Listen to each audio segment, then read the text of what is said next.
চোরা পাচারকারীদের ধরতে বাংলাদেশ ভারত সীমান্ত পাহারায় বিশেষ ব্যবস্থা নিল ভারতের বিএসএফ।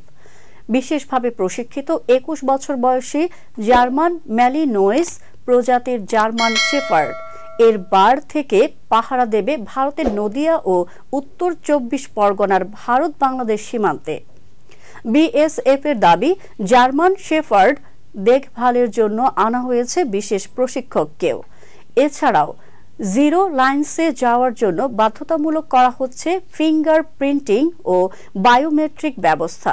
এছাড়াও নাইট ভিশন ক্যামেরার সঙ্গে যুক্ত করা হচ্ছে ইনফ্রারেড ক্যামেরা, থাকছে স্কারলিং অ্যালার্মও। উত্তর ২৪ পরগনার ১০২ নম্বর ব্যাটালিয়ন এবং নদিয়ার ৮৪ নম্বর ব্যাটালিয়নে সীমান্ত সুরক্ষার জন্য ব্যবহার করা হবে বিশেষ প্রযুক্তির থার্মাল স্ক্যানিং মেশিন। শরীরের তাপমানের পার্থক্য চিহ্নিত করে অনুপ্রবেশকারীদের অবস্থান চিনিয়ে দেবে বিশেষ প্রযুক্তির অত্যাধুনিক ওই ক্যামেরা।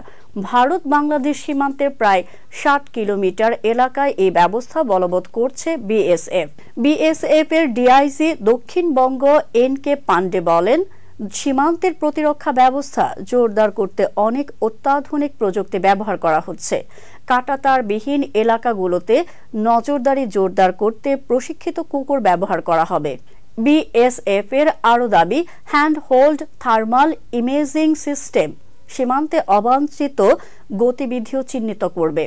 ঘন কুয়াশার সময় এবং রাতের টহলের জন্য ওই ক্যামেরা বিশেষভাবে উপযোগী। বিএসএফ এর ডিআইজি দক্ষিণবঙ্গ এন.কে. পান্ডে বলেন, সীমান্তের প্রতিরক্ষা ব্যবস্থা জোরদার করতে অনেক অত্যাধুনিক প্রযুক্তি ব্যবহার করা হচ্ছে।